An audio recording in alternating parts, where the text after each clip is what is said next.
Assalamualaikum warahmatullahi wabarakatuh. Baik, saya akan melanjutkan di bab 12 yaitu liabilitas jangka panjang. Perlu kita ketahui yaitu karakteristik liabilitas.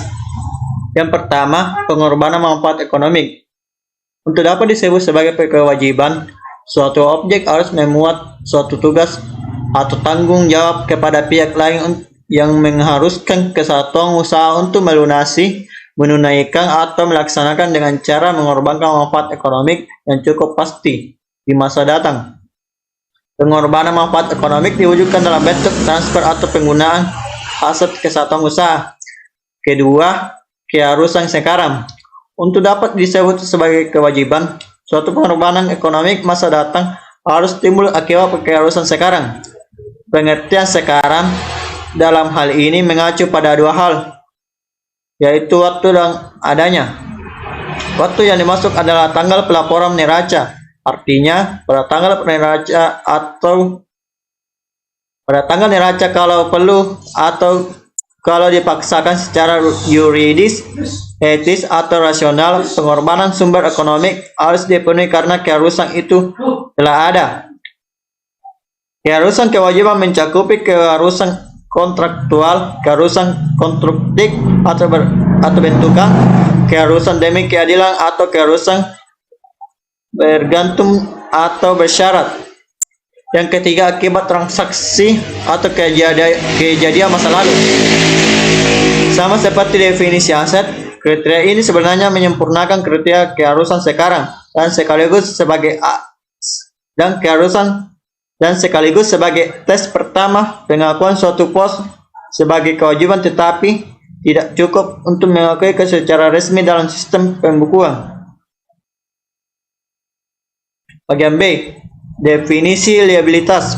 Menurut PASB atau dalam kurung SPAC nomor 6 paragraf 35, kewajiban adalah pengorbanan manfaat ekonomi masa datang dan cukup pasti yang timbul dari keharusan sekarang suatu kesatuan usaha untuk mentransfer aset atau menyediakan atau menyerahkan jasa kepada kesatuan lain di masa datang sebagai akibat transaksi atau kejadian masa lalu. Menurut IASC, liabilitas adalah kewajiban kini dari perusahaan yang timbul dari peristiwa masa lalu. Penyelesaian yang diarahkan dapat menghasilkan arus keluar dari sumber daya perusahaan dalam mewujudkan manfaat ekonomi. Menurut ASB atau dalam kurung SAC nomor 4, kewajiban adalah kewajiban ekonomi perusahaan masa depan atas potensi jasa atau manfaat ekonomi masa depan, bahwa entitas saat ini wajib kepada entitas saat ini wajib kepada entitas lain sebagai aktivitas transaksi masa lalu atau peristiwa yang masa lalu lainnya. Menurut IFRS atau dalam kurung PSAK 57, liabilitas adalah kewajiban kini dari perusahaan yang timbul dari peristiwa masa lalu. Penyelesaian yang diarahkan dapat menghasilkan arus keluar dari sumber daya perusahaan dalam mewujudkan manfaat ekonomi. Bagian C, liabilitas jangka pendek versus liabilitas jangka panjang. Yang pertama, definisi jangka pendek dan jangka panjang.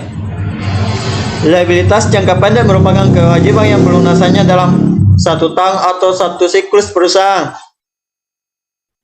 Dan yang liabilitas jangka panjang merupakan kewajiban yang pelunasannya lebih dari 1 tahun atau 1 siklus perusahaan.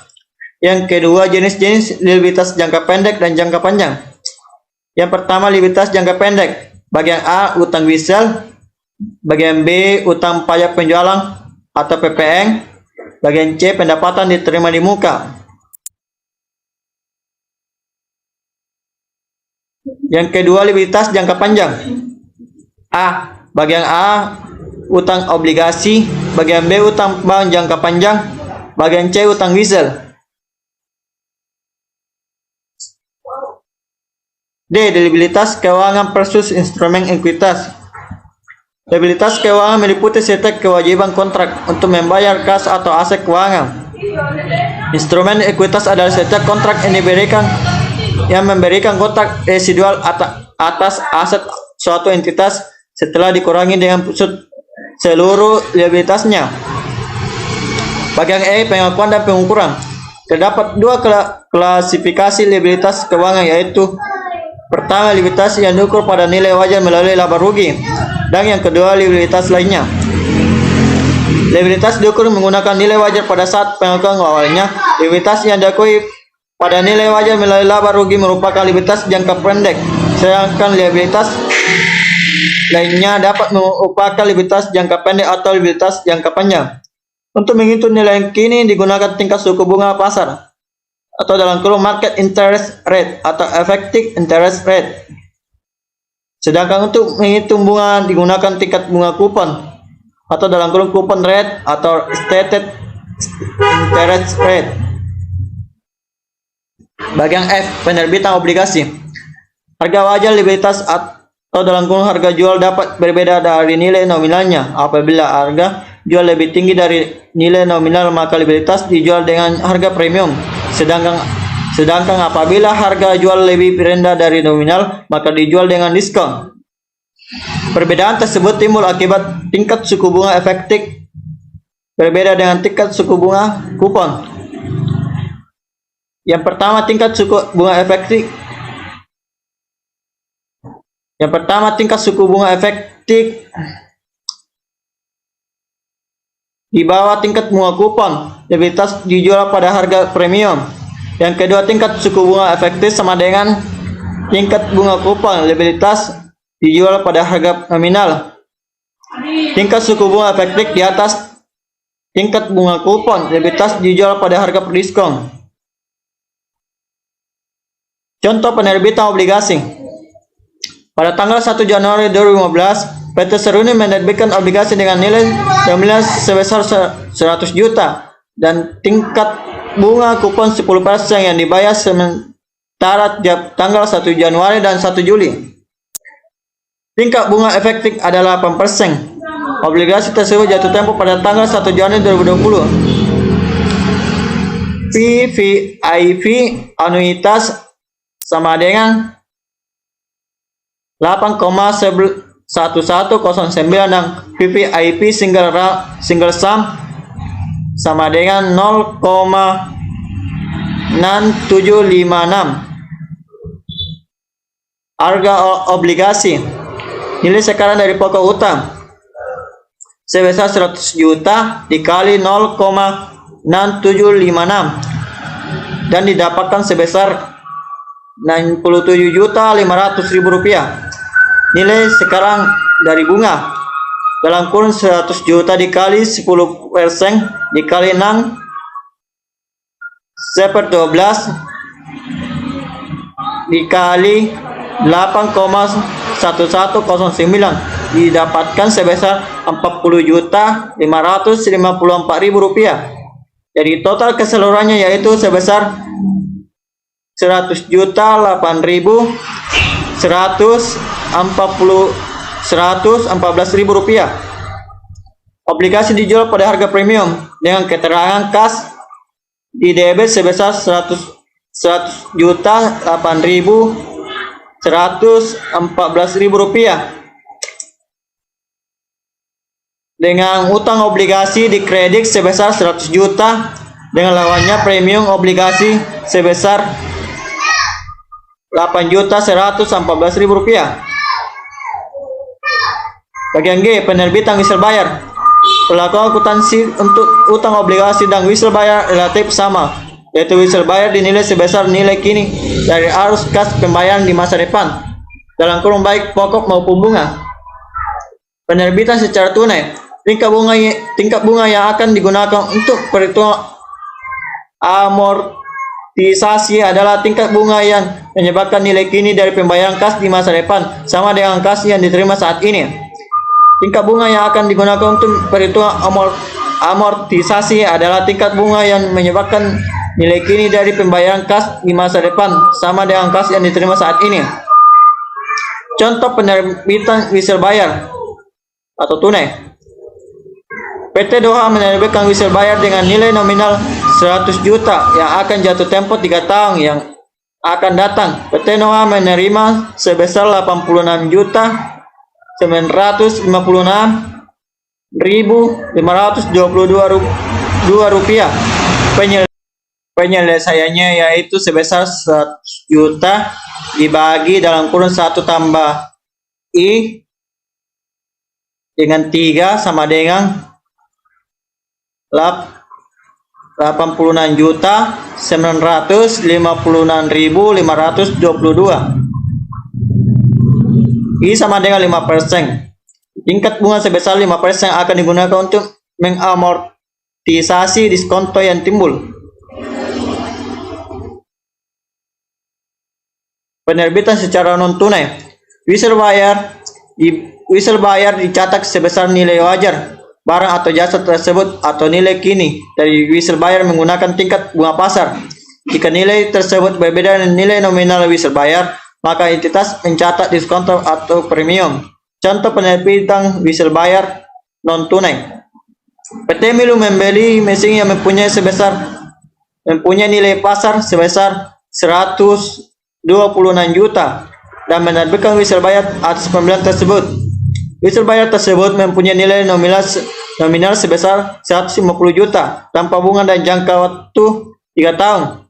Dan keterangan mesin di debit sebesar 126 juta rupiah. Dengan diskon whistle bayar di debit sebesar 24 juta. Dengan lawannya whistle bayar yaitu di kredit sebesar 150 juta.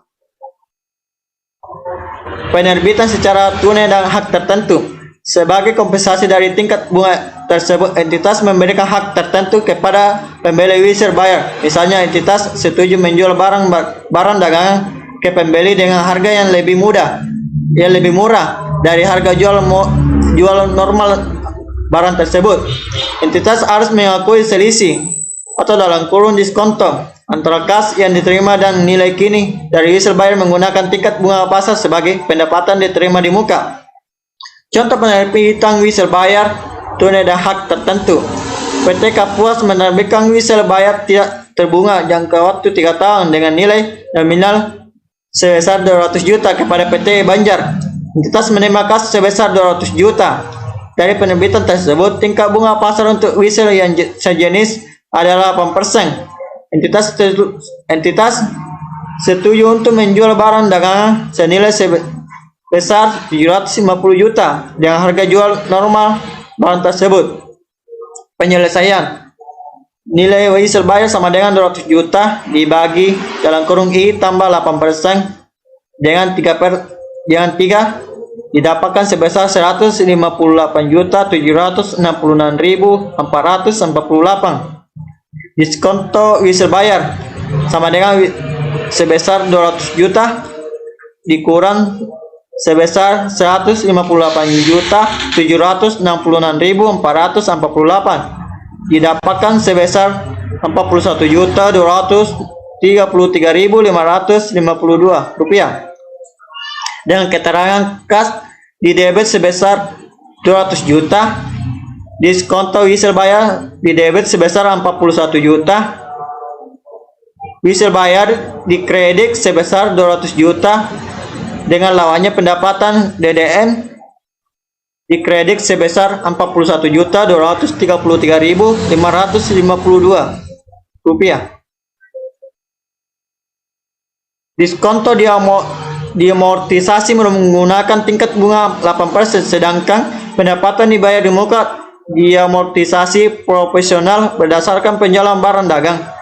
Jika pada tahun pertama PT Banjar membeli barang dagangan dari PT Kapuas senilai sebesar 250 juta, maka penjualan yang diakui di tahun pertama sebesar 13.744.517 rupiah atau dalam kurung 41233,552 dikali 250 per 750 dan amortisasi diskonto sebesar 3.298.684 dalam kurung sebesar 41.233.552 dikali 8%. Ayat jurnal pada akhir tahun pertama adalah dengan keterangan pendapatan DDM di debit sebesar Rp13.744.517.